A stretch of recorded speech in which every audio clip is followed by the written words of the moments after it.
Hey people, good morning, good afternoon, good evening. आ, जो आप लोग जब भी देख रहे हो ये लेक्चर, तो उनके लिए अकॉर्डिंगली आप लोग ये सेट कर लेना मॉर्निंग इवनिंग आफ्टरनून। तो welcome back to your very own channel GST with Kaustubh. तो हम लोग एग्जामिशन चैप्टर अपना चल रहा था, तो वहाँ पे पार्ट ए ख़त्म हुआ था। एंड ये लेक्चर का नाम यूट्यूब में आप लोगों को लेक्चर रिवीजन लेक्चर 10C के नाम से मिल जाएगा। इसके पहला वाला जो लेक्चर था that was 10B and this is 10C। तो यहाँ पे हम लोग बेसिकली जो एजुकेशन वाला एग्जामिशन है वो एजुकेशन वाला एग्जामिशन इसमें कवर करके चलेंगे। चलो लेट्स स्टार्ट एजुकेशन। अभी ये जो पार्ट है ना, इसमें एक तो पहले ये देखना होगा कि ये किसके ऊपर एप्लीकेबल है। कोई भी इंस्टीट्यूशन है जो registered under section 12AA of income tax act 1961, तो इसको आप लोग इनकम टैक्स में चैरिटेबल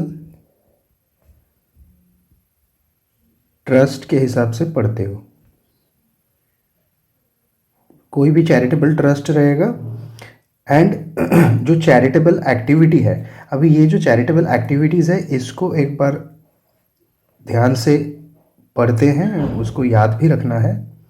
एक तो केयर काउंसलिंग, फिर पब्लिक अवेयरनेस, एडवांस एडीवी का मतलब है एडवांसमेंट ऑफ रिलीजन और योगा, एजुकेशनल और skill development, presentation preservation of environment, renting and religious ceremony, मतलब conducting of renting and religious ceremony. यहाँ पे conducting of renting and religious ceremony, फिर रिलीजियस जर्नी। अभी रिलीजियस जर्नी मतलब एक तो हज यात्रा है एंड एक हज यात्रा जो हज कमिटी कंडक्ट कराते हैं, एंड दूसरा है कुमायून यात्रा। तो ये हो गया अपना चैरिटेबल एक्टिविटी। यहाँ पे केयर काउंसलिंग का जो है, केयर काउंसलिंग किसका करना है, देखो, care and counselling of terminally ill persons. अभी टर्मिनली इल मतलब किसी को HIV है, कैंसर है, वो लोगों का केयर एंड काउंसलिंग करना है। फिर पब्लिक अवेयरनेस का second point, public awareness preventive health, family planning, या फिर प्रिवेंशन ऑफ HIV। तो ये हो गया पब्लिक अवेयरनेस। फिर देखो advancement of yoga spirituality religion. अभी एडवांसमेंट ऑफ जो योगा स्पिरिचुअलिटी एंड रिलीजन वाला पॉइंट है, इसमें योगा में फॉर एन एग्जाम्पल जैसे पतंजलि है, Baba Ramdev, that will fall under exemption. फिर एजुकेशनल और स्किल डेवलपमेंट ऑफ एबंडेंट या फिर orphaned children, prisoners, mentally ill और ट्रॉमेटाइज्ड पर्सन्स, या फिर रूरल रेसिडेंट्स जिनका उम्र 65 साल से ज़्यादा है। तो ये सी दिस, ये जो कलरिंग कर रहा हूँ केयर एंड काउंसलिंग, ये सब हेडिंग हुआ। दूसरा सब हेडिंग है अपना पब्लिक अवेयरनेस, तीसरा सब हेडिंग है advancement of yoga spirituality religion, तीसरा सब हेडिंग है एजुकेशनल या फिर स्किल डेवलपमेंट। ठीक है, फिर अपना चौथा सब हेडिंग है प्रिजर्वेशन ऑफ एनवायरनमेंट। ये प्रिजर्वेशन ऑफ एनवायरनमेंट मतलब पेड़ मत काटो, water preservation and all such stuffs, you can very easily understand those things. फिर अपना जो चौथा कैटेगरी है that is conducting religious ceremony ये and renting of precincts of a public religious place owned by a charitable trust। अभी इसका क्या मतलब है? रेंटिंग ऑफ प्रेसिंक्ट्स, रेंटिंग ऑफ प्रेसिंक्ट्स मतलब जो मतलब चैरिटेबल ट्रस्ट का ओन्ड कोई प्रॉपर्टी है उसको रेंट में दे रहे हैं। तो इसमें तीन लिमिट होगा। अभी रेंट में क्या क्या चीज़ दे सकते हैं ये लोग? एक तो देखो कोई रूम रेंट में दिया, दैट इज उसका रेंट होगा अप टू ₹999 डेली। कोई हॉल रेंट में दिया, मैरिज हॉल वगैरह, कल्याण मंडप टाइप का, तो दैट इज अप टू ₹9999, ये भी डेली है। या फिर शॉप, उसका भी रेंट होना चाहिए अप टू ₹9999, ये मंथली बेसिस पे चेक करेंगे। ये लिमिट से नीचे है तो वो केस में, अगर ये लिमिट से नीचे है तो वो केस में this will be an exempt, this will be an exempt service. And limit से ऊपर है तो टैक्सेबल होगा। कितना टैक्सेबल होगा भला? पूरा टैक्सेबल होगा, पार्ट वाला नहीं, पूरा। फिर देखो रिलीजियस जर्नी, जो कुमायून मंडल मतलब कुमायून यात्रा या फिर हज यात्रा। अभी रिलीजियस जर्नी के अंडर दो सब हेडिंग आएंगे। एक तो कुमायून मंडल विकास निगम लिमिटेड, मानसरोवर, जो कैलाश मानसरोवर यात्रा है, चाइना में है। फिर दूसरा है हज कमेटी। अभी हज कमेटी देखो सेंट्रल लेवल का भी हो सकता है, स्टेट लेवल का भी हो सकता है। ये हज यात्रा है सऊदी अरेबिया में। तो ये भी तुम लोगों का क्या एग्जेम्प्ट कैटेगरी में आता है, ठीक है। तो फिर अपना नेक्स्ट पार्ट, नेक्स्ट एग्जेम्पशन का सब हेडिंग है एजुकेशन। यहाँ पे नेक्स्ट एग्जेम्पशन कैटेगरी आ रहा है एजुकेशन। एजुकेशन में एजुकेशन में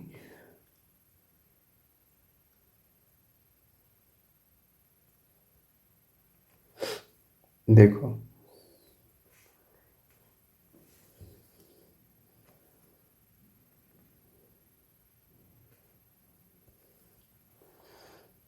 देखो यहाँ पे एक एग्ज़ाम्पल, जो पुराना एग्जाम्पल था उसमें शायद कुछ इश्यूज आ सकते हैं कि नाम यूज़ नहीं करना चाहिए किसी का डायरेक्टली।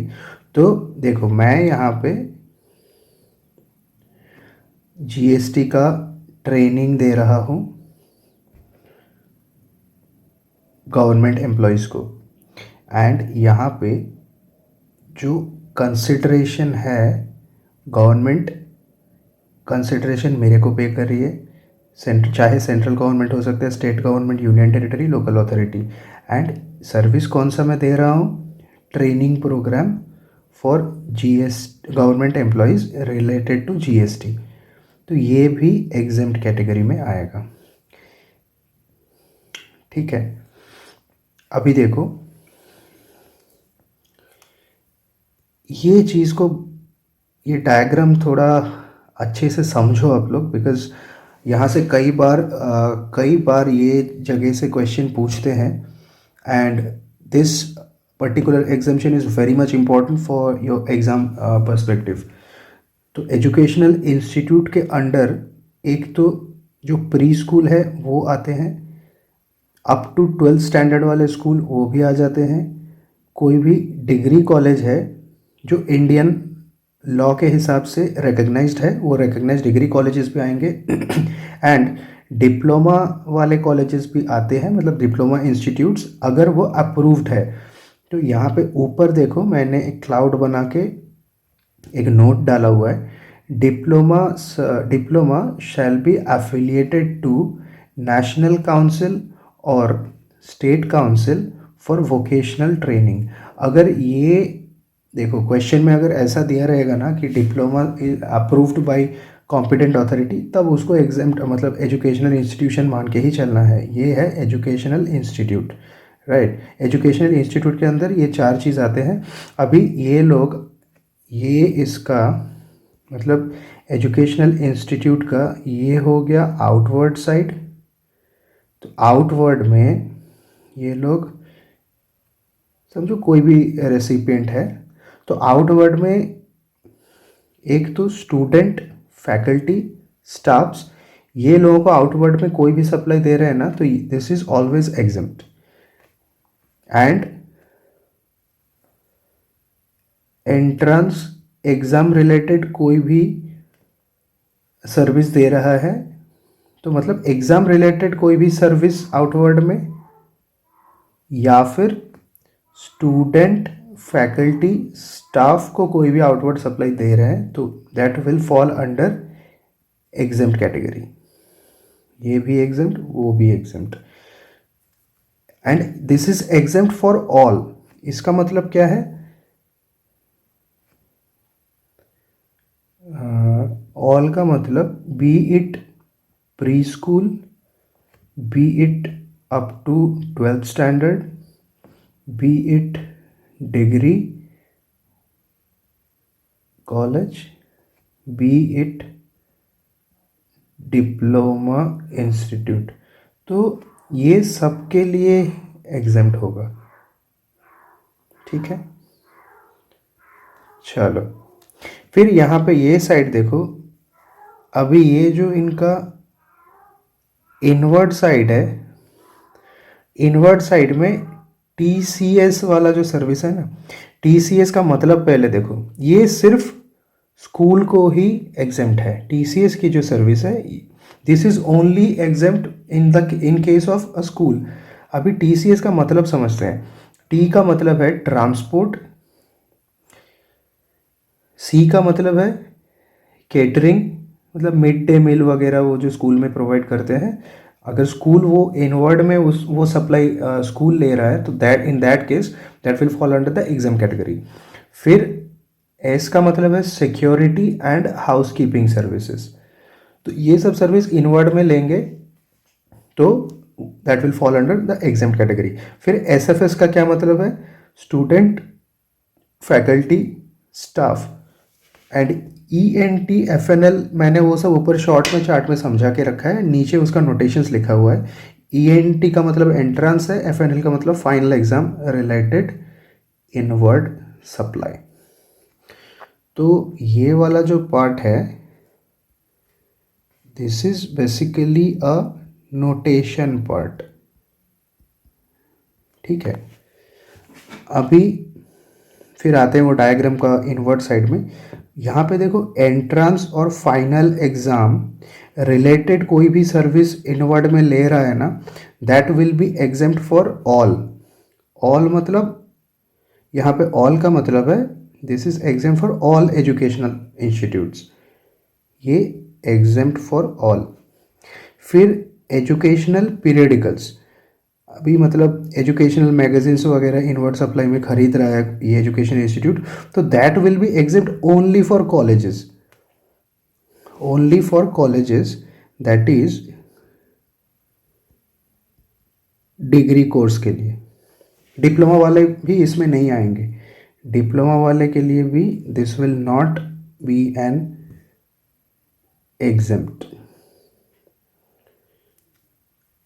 तो देखो यहाँ पे चार, ये डायग्राम बड़ा ही प्यारा डायग्राम है।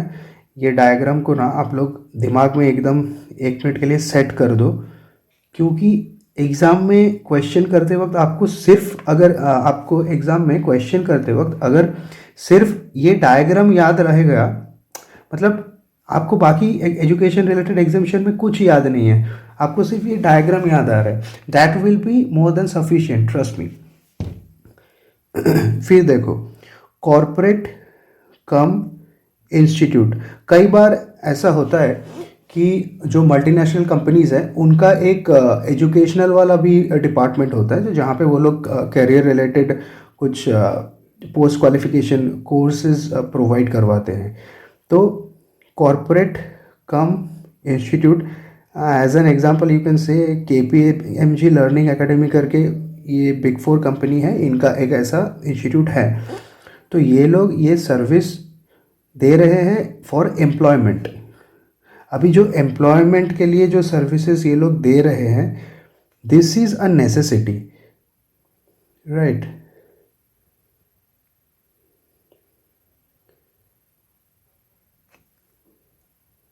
जो ये लोग जो सर्विस यहाँ पे दे रहे हैं ना, ब्लैक होगा,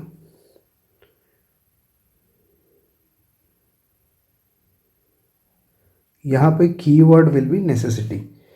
तो service for employment, this is an exempt service. फिर देखो आई एम सॉरी, फिर देखो ये दिशा आई फाउंडेशन, दृष्टि, डॉक्टर रेड्डीज, आईसीई फाउंडेशंस, ये सब लोग ना कई बार सर्विसेज देते हैं अंडर स्किल डेवलपमेंट इनिशिएटिव। दीन डीडीयू योजना, डीडीयू ग्रामीण कौशल योजना के तहत भी ये लोग कई बार देते हैं। डीडीयू का मतलब है दीन दयाल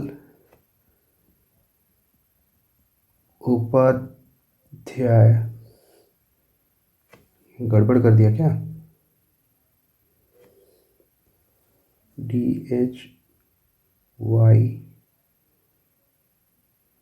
हाँ। तो दीनदयाल उपाध्याय है, ये जो इंस्टीट्यूट्स है जैसे लाइक दिशा फाउंडेशन हो गया, फिर दृष्टि हो गया, डॉक्टर रेड्डी हो गया, आईसीई फाउंडेशन हो गया, ये लोग कोई भी सर्विसेज दे रहे हैं under a skill development initiative और दीनदयाल ग्रामीण कौशल योजना, तो वो भी एग्जेम्प्ट में फॉल करेगा।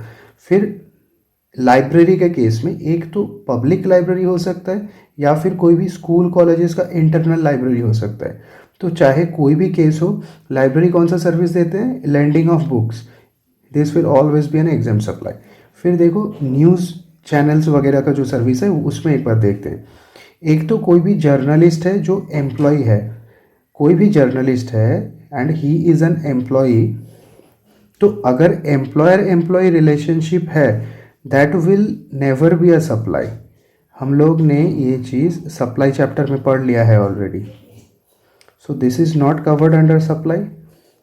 एंड दूसरा कैटेगरी में कोई भी जर्नलिस्ट है and who is self employed होगा and he is working for a newspaper और अ न्यूज़ चैनल, तो this will be exempt supply. And कोई कई बार ऐसे होता है जर्नलिस्ट ना पीटीआई एंड यूएनआई के लिए काम करते हैं, तो पीटीआई एंड यूएनआई ये लोग न्यूज़पेपर न्यूज़ चैनल्स को वो न्यूज़ प्रोवाइड करवाते हैं। फॉर दैट पर्पस ये जर्नलिस्ट उनके पीटीआई या फिर यूएनआई के अंडर काम करके चलते हैं, तो ये भी एग्जाम कैटेगरी में आएगा। एंड न्यूज़पेपर या फिर मैगज़ीन वाले जो भी है, इनका फिर क्या काम है, ये लोग आगे एक तो न्यूज़पेपर को सेल कर देंगे, नहीं तो न्यूज़ चैनल में उसको ब्रॉडकास्ट करेंगे। या एक तो देखो सेल ऑफ न्यूज़पेपर या फिर ब्रॉडकास्ट करेंगे, तो गुड्स भी हो सकता है, सर्विसेज भी हो सकता है। ब्रॉडकास्ट करना वो सर्विस में आएगा, न्यूज़पेपर बेचना गुड्स में आएगा। तो इसमें भी ये आउटवर्ड में भी no GST will be charged, ठीक है। फिर अपना नेक्स्ट एग्जाम्पशन स्टार्ट होता है, ये है हेल्थ केयर।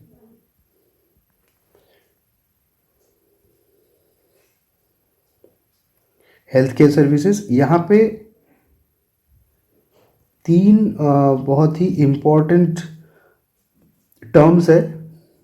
डीटीसी, ये डीटीसी क्या है भला, पहले वो एक बार सीख लेते हैं।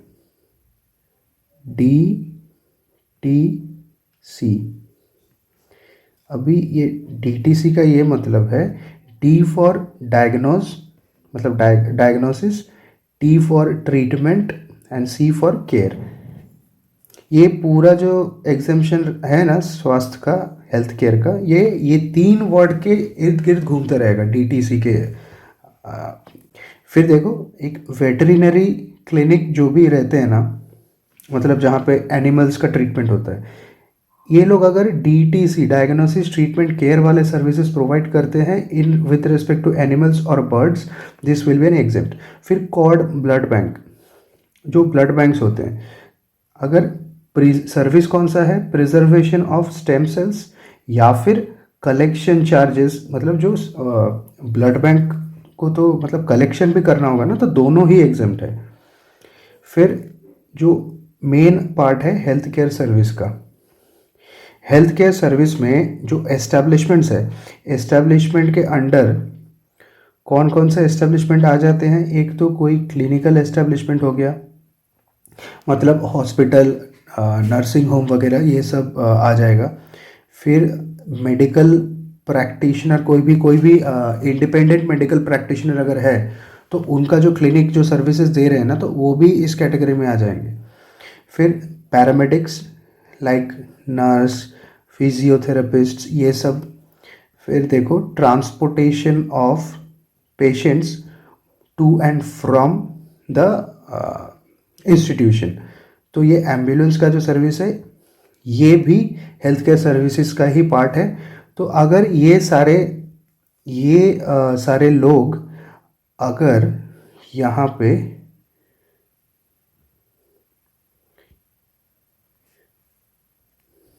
for the purpose of diagnosis, treatment and care of patients by recognized system of medicine in India, अगर recognized medicine of systems के थ्रू ये सर्विसेज दे रहे हैं ये लोग, तो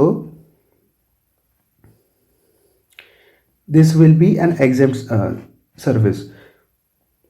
देखो यहाँ पे एक स्पेशल नोट है, जो कॉस्मेटिक सर्जरी या फिर प्लास्टिक सर्जरी वगैरह है, this will be exempt if it is to, मतलब if it is for cure और केयर, मतलब इसका ये मतलब निकाल सकते हैं, इफ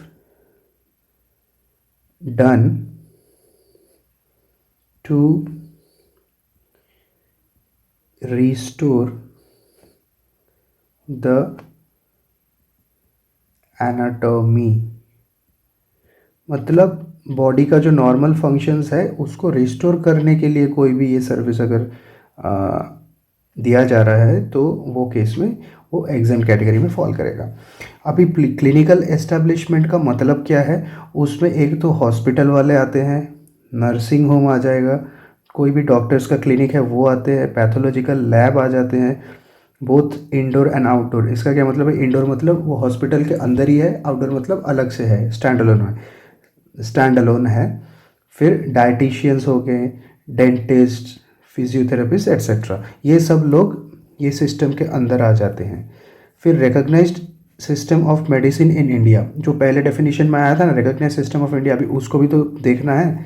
तो रिकॉग्नाइज्ड सिस्टम में देखो, एक तो ये एलोपैथी आता है, होम्योपैथी आते हैं, आयुर्वेदा, नेचुरोपैथी, यूनानी, ये 5 चीज़ इंपॉर्टेंट है। यहाँ पे 5 ही है, सिक्स्थ कुछ है नहीं। एलोपैथी, होम्योपैथी, आयुर्वेदा, नेचुरोपैथी, यूनानी, 5 सिस्टम्स। फिर यहाँ पे कुछ नोट्स है, देखो referral charges are taxable. Referral charges मतलब डॉक्टर ने, कोई भी डॉक्टर ने कोई पेशेंट को उनके क्लिनिक से समझो कोई हॉस्पिटल में रेफ़र किया, तो ये रेफरल का जो केस है इसमें डॉक्टर को चार्जेस लेते हैं, रेफरल चार्जेस, तो दीज आर ऑलवेज टैक्सेबल।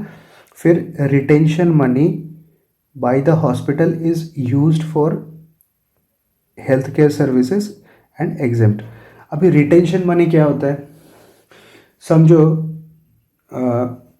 कोई हॉस्पिटल कोई डॉक्टर को कुछ फीस वगैरह दे रहे हैं, तो उसमें से कुछ रिटेन किया, तो अभी जो रिटेंशन हो रहा है, ये रिटेंशन वाला पार्ट भी तो घूम फिर के डीटीसी, डायग्नोसिस ट्रीटमेंट केयर के लिए ही यूज़ कर रहे हैं। अभी कोई भी चीज़ जो डायग्नोसिस ट्रीटमेंट और केयर के लिए यूज़ हो रहा है, that will always fall under the exempt category. फिर देखो food to inpatients for health care, ये एग्जाम्प्ट में जाएगा। अभी इसका क्या मतलब, फूड टू इन पेशेंट्स, जो पेशेंट्स ऑलरेडी हॉस्पिटल में एडमिटेड है, डॉक्टर या वहाँ के स्टाफ्स के हिसाब से वो पेशेंट को रिकवरी करने के लिए जो फूड दिया जा रहा है, that will always be exempt. And food supplied to Outdoor patients and staffs, this will fall under the taxable category. Professional fees paid to doctors if it is for healthcare service exempt, ये सब common sense वाली बात है. Professional fees paid to doctors if it is for healthcare service it is exempt. अभी कोई fees doctor को पे कर रहे हैं जो प्रोफेशनल फीस के कैटेगरी में आता है, तो वो फीस भी एग्जेम्प्ट है. फिर रिहैबिलिटेशन. अभी रिहैबिलिटेशन तो आप लोगों को मतलब समझ में आ गया होगा. रिहैबिलिटेशन का मतलब है कोई भी मतलब मेंटली चैलेंज जो पर्सन्स है उनका कुछ थेरेपी या फिर काउंसलिंग वगैरह कोई हॉस्पिटल या फिर स्टैंड अलोन क्लिनिक में होता है तो वो एग्जेम्प्ट कैटेगरी में फॉल करता है. फिर बायोमेडिकल वेस्ट. अभी बायोमेडिकल वेस्ट क्या है? जो बायोमेडिकल वेस्ट हॉस्पिटल में बहुत सारे वेस्ट ऐसे जनरेट होते हैं जिसको कहीं पे भी डिस्पोज नहीं किया जा सकता है, उसको स्पेशली डिकम्पोज किया जाता है. तो ये सर्विस प्रोवाइडर जो लोग ये सर्विस देते हैं तो वो service charges and collection charges these both are exempt. फिर एक तो है पब्लिक कन्वेनियंस. पब्लिक कन्वेनियंस में कई बार आप लोग रोड्स में स्टेशंस पे देखते हो कि bathrooms, washrooms, laboratory, urinal, toilets ये सब बनाया हुआ रहता है. तो ये जो सुविधा दिया जाता है this will also be covered under exempt category of services. तो ये हेल्थ केयर वाला भी हो गया. नेक्स्ट अपना हेडिंग इज खेल, that is obvious. Sports. Sports के बाद हम लोगों को करना है एग्रीकल्चर. फिर लास्ट में आएगा एंटरटेनमेंट.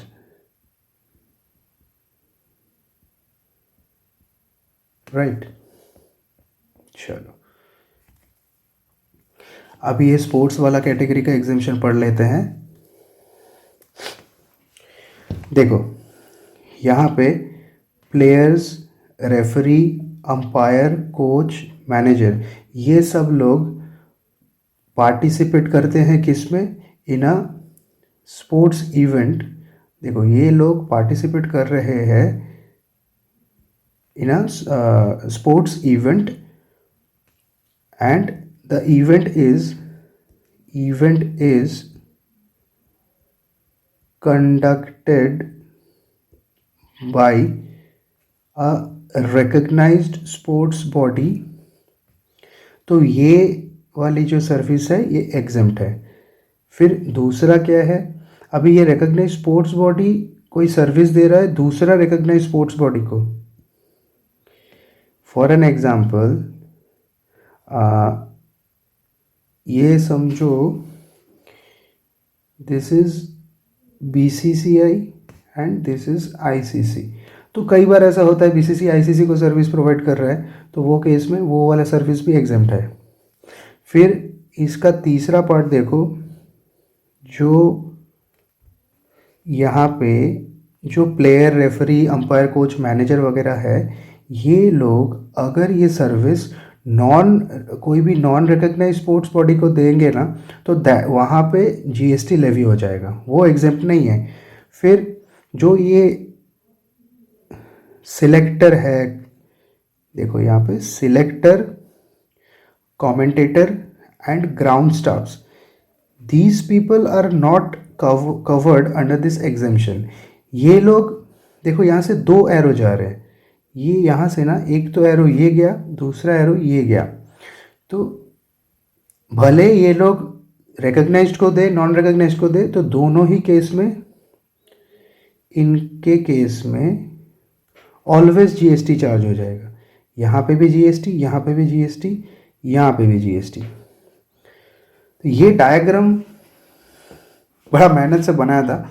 तो चलो फिर sponsorship services in sports events. Keyword is sponsorship services. National sports body है, देखो अभी ये सर्विस किसको दे रहा है, कॉरपोरेट्स। कॉरपोरेट जो कंपनी है they want publicity, they want publicity, they will pay to the sports body. Purpose क्या है, फॉर एडवर्टाइजमेंट।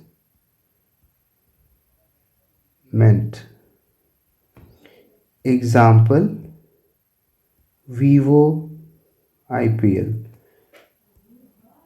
तो वो टाइटल स्पॉन्सर हो गया ना, वीवो आईपीएल,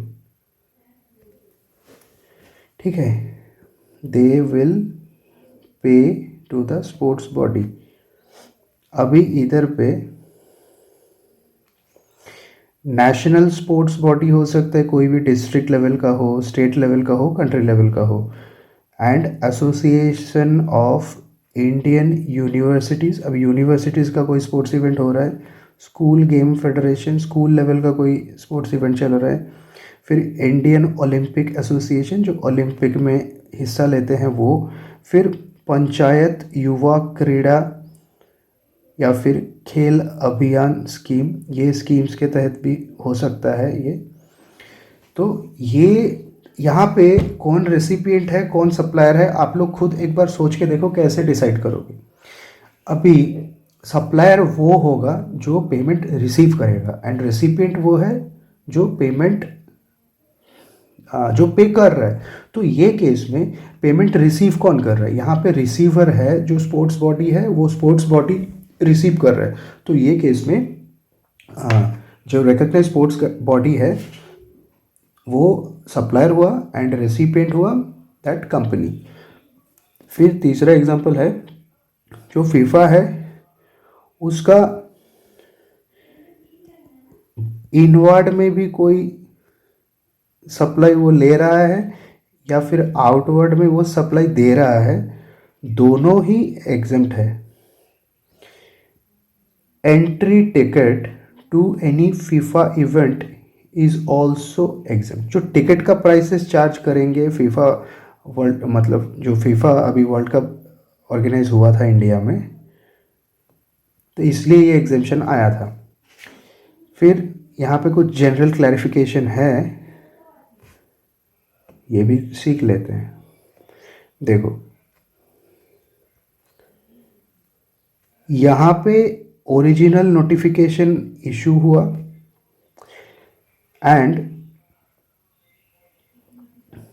यहाँ पे ये पॉइंट पे क्लैरिफिकेशन दिया गया, clarification with respect to the original notification. उसमें कुछ कंफ्यूजन था तो क्लैरिफिकेशन आया। अगर ये क्लैरिफिकेशन ये 1 ईयर के अंदर अंदर आ जाता है, सी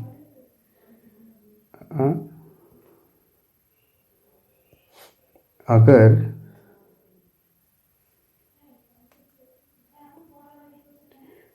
देखो ये ओरिजिनल नोटिफिकेशन था, इसका क्लैरिफिकेशन आया विद इन 1 ईयर पीरियड, ये है 1 ईयर पीरियड। अगर 1 ईयर के अंदर अंदर आता है तो ये रेट्रोस्पेक्टिव इसका इफेक्ट होगा, मतलब this clarification will be valid from the date of original this clarification will be valid from the date of original notification, right। And इसका जो देखो यहाँ पे क्लैरिफिकेशन अगर आता है ना, विच मीन्स आफ्टर 1 ईयर, अगर क्लैरिफिकेशन यहाँ पे आता है आफ्टर 1 ईयर, तो this will be a prospective clarification, मतलब ये क्लैरिफिकेशन वैलिड यहाँ पे है with effect from this date, यहाँ से वो क्लैरिफिकेशन इफेक्ट में आ जाएगा। तो ये एक जनरल क्लैरिफिकेशन था एग्जाम्पशन नोटिफिकेशंस के बारे में। फिर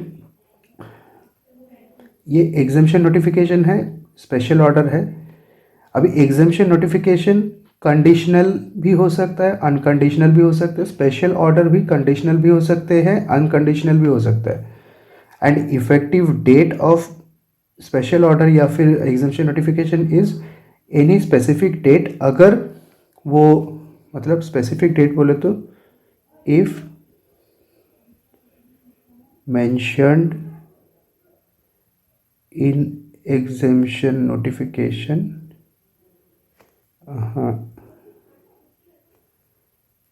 if mentioned in exemption notification, तो अगर मेंशन नहीं किया हुआ है तो date of issue of exemption notification, जिस दिन पे वो नोटिफिकेशन आया उस दिन से उसका वैलिडिटी डिसाइड हो जाएगा। तो ये था बेसिकली एक explanation with respect to notification and clarification effects. तो इसके बाद अपना एग्रीकल्चर सीखना है, फिर एंटरटेनमेंट सीखना है।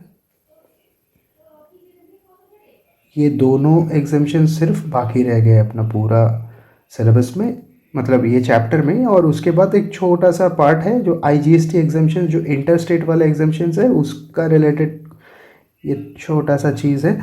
तो इतना जो पार्ट बाकी रह रहा है ये नेक्स्ट लेक्चर में कवर कर दूंगा। दैट विल बी, देखो यहाँ पे ख़त्म हुआ।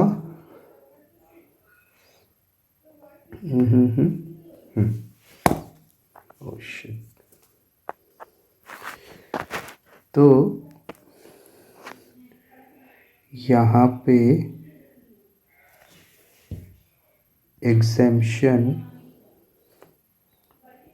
लेक्चर नंबर 10D से चालू होगा, राइट। ये लिख दिया मैंने ताकि यार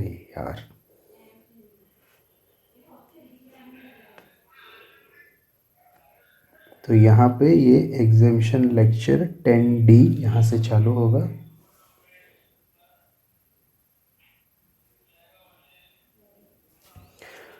तो गाइस अभी के लिए यहीं पे एंड कर रहा हूँ, बिकॉज ये रिवीजन वीडियोस है। I want to keep all these revision videos a bit shorter, तो आप लोगों को देखने में इजी रहेगा। तो this is the reason. Exemption chapter का लास्ट पार्ट मोस्ट प्रोबेबली कल ही मैं अपलोड करवा दूंगा, एंड कल उसके साथ साथ रिवर्स चार्ज मैकेनिज्म वाला चैप्टर भी हो जाएगा आई गेस। तो गाइस आप लोगों को मेरे लेक्चर्स अगर अच्छा लग रहा है तो सब्सक्राइब ज़रूर कर लो चैनल को, बिकॉज़ उससे जो अगला अपडेट्स है वो भी आप लोगों को मिल जाएंगे। एंड ये जो मेरे जो नोट्स मैंने बनाया हुआ है, this is very compact format, basically compact form. तो पूरा GST 140 पेजेस में है। आप लोगों को इतना आपने पढ़ लिया that this is more than sufficient to get an exemption. And customs जो है वो कस्टम्स FTP मिला के 40 to 43 ऑड पेजेस है। सो इन टोटल पूरा GST 180 पेजेस में, मतलब पूरा IDT 180 पेजेस में कवर्ड है। एंड ये नोट्स आप लोग ऑर्डर कर सकते हो with a very nominal fees. And my contact number is 6290030610। चलो गाइज, अच्छे से पढ़ो, पढ़ते रहो, आगे बढ़ते रहो। एंड तब तक के लिए बाय बाय, टेक केयर।